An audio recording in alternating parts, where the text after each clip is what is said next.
کسی کا ساری بیٹھو. السلام علیکم ورحمۃ اللہ. نحمده ونصلي على رسوله الكريم.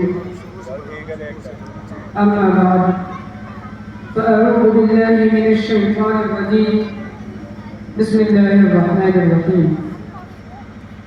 قل إن كنتم تحبون الله فاتبعوني يحببكم الله ويغفر لكم ذنوبكم والله غفور رحيم.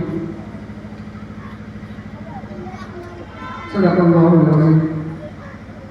معزز سامعین کرام اور حاضرین مجلس، اللہ رب العزت نے کائنات کی مختلف چیزوں کے درمیان ایک مقناطیسیت پیدا فرمائی ہے. اگر یہ مقناطیسیت بے جان چیزوں کے درمیان ہو تو اسے کشش کہتے ہیں، اور اگر دو جاندار چیزوں کے درمیان ہو تو اس کو میلان اور محبت کہتے ہیں. اور محبت کی بھی تعریف یہی ہے کہ دل کا کسی خوبی کی طرف از خود مائل ہو جانے کو محبت کہتے ہیں، اور محبت میں غرق ہو جانے کو عشق کہتے ہیں. میں دوستوں، اس فانی دنیا میں ہزاروں لوگ گزرے ہیں جن کو نہ ہم نے دیکھا ہے، نہ ہمارا ان سے کوئی پہچان ہے، نہ ہم کو ان سے کوئی مالی فائدہ ہوا ہے، نہ ہم کو ان سے کوئی سیاسی فائدہ ہوا ہے، لیکن ہم ان سے محبت کرتے ہیں. ہم حاکم کائی سے محبت کرتے ہیں، ہم نوشیروہ سے محبت کرتے ہیں. کیوں؟ کہ ان کی کمالات کی وجہ سے ہم حاکم کائی سے محبت کرتے ہیں. ان کی فصاحت و بلاغت کی وجہ سے ہم نوشیروہ سے محبت کرتے ہیں. ان کی فصاحت و بلاغت کی وجہ سے، ان کے عدل و انصاف قائم کرنے کی وجہ سے ہم محبت کرتے ہیں. تو پھر ہم اس ذات اقدس سے کیوں نہیں محبت کریں جس ذات کے اندر تمام کمالات کامل درجے کے تھے؟ ان لوگوں کے اندر جو کمال پایا جاتا تھا وہ ناقص بلکہ انقص تھا، لیکن قربان جاؤں میں اس ذات اقدس پر جن کی ہر ایک سخاوت کامل درجے کے تھے. میں دوستو، میں نوشیروہ کے عدل و انصاف کو مانتا ہوں، لیکن نوشیروہ کے عدل و انصاف کو اس ذات اقدس کی سخاوت کے ساتھ کیسے موازنہ کیا جائے جس ذات کے اندر تمام کمالات کامل درجے کے تھے؟ ہمارے رسول اللہ صلی اللہ علیہ وسلم نے دوست پر دوست دشمنوں کو بھی فائدہ پہنچایا ہے.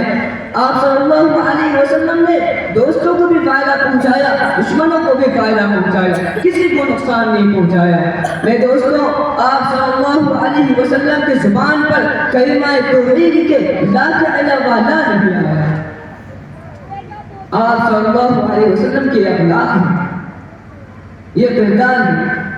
تو پھر ہم اس ذات اقدس سے کیوں نہیں محبت کریں؟ آپ صلی اللہ علیہ وسلم نے یہ اعلان کیا کہ اگر آپ صلی اللہ علیہ وسلم کی بیٹی فاطمہ رضی اللہ عنہا بھی چوری کرے گی تو اس کا بھی ہاتھ کاٹ دیا جائے گا، اور بدلہ لینے کے لیے اپنی کمر بھی عام امت کے سامنے ننگی کر دی تھی. ان کے غلاموں نے قیصر و کسریٰ کے ظلم و استبداد کا خاتمہ کر کے میزان عدل قائم کیا. یہ ہمارے نبی کی شان ہے.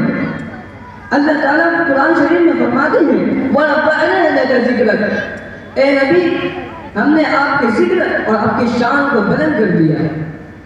آپ صلی اللہ علیہ وسلم کے صبر و انصاف کی انتہا تھی کہ اما عائشہ صدیقہ رضی اللہ عنہا فرماتی ہیں کہ بعض دفعہ گھر میں ایک ہفتہ تک چولہا نہیں جلتا تھا، ایک ہفتہ تک چولہا نہیں جلتا تھا، لیکن آپ علیہ السلام انتہائی صبر کے ساتھ خدا تعالیٰ کا شکر ادا کرتے تھے.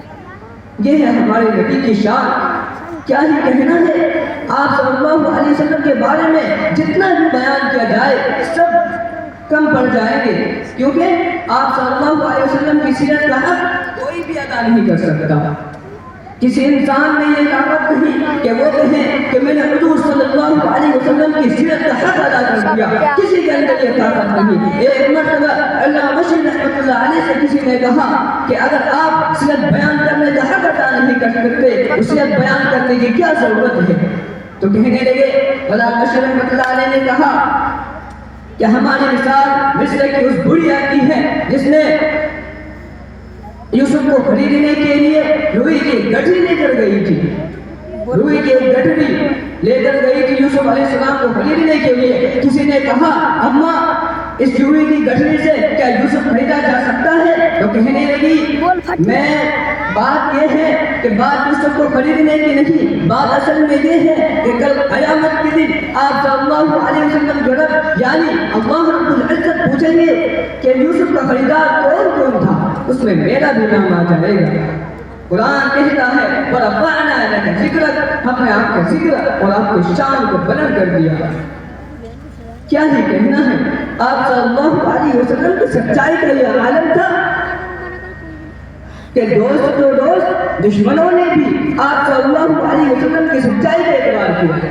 ایک مرتبہ جنگ بدر میں اپنے سب میں شریک ابو جہل سے پوچھتا ہے کہ ابو جہل سچ بتانا یہاں پر میرے اور تیرے علاوہ کوئی نہیں ہے، سچ بتانا کہ محمد سچا ہے یا جھوٹا ہے. تو ابو جہل کہتا ہے اے اخنس غور سے سن لے، محمد سچا ہے، محمد سچائی کو بیان کرتا ہے، غلط بیان کبھی نہیں کرتا. اللہ اکبر کبیرہ. یہ ہے ہمارے نبی کی شان. آپ صلی اللہ علیہ وسلم کے اب درگزر کی انتہا تھی کہ قریش مکہ فتح مکہ کے موقع پر اپنے خون کے پیاسوں کو جنہوں نے امام المؤذنین حضرت بلال حبشی رضی اللہ عنہ کے سینے پر پتھر رکھ کر ان کو تڑپایا تھا، جن انسانوں نے آپ صلی اللہ علیہ وسلم کی چچا کی ناک کاٹ کر گلے کا ہار بنایا تھا، ان کو شہید لے کر کے ان کا کلیجہ چبایا تھا، لیکن نبی علیہ السلام ان سب کو معاف کر دیا اور یہ اعلان کیا کہ قریش مکہ غور سے سن لے، میں تمہارے ساتھ وہی معاملہ کروں گا جو حضرت یوسف علیہ السلام اپنے بھائیوں کے ساتھ کیا، میں تمہارے ساتھ وہی معاملہ کروں گا. یہ ہے ہمارے نبی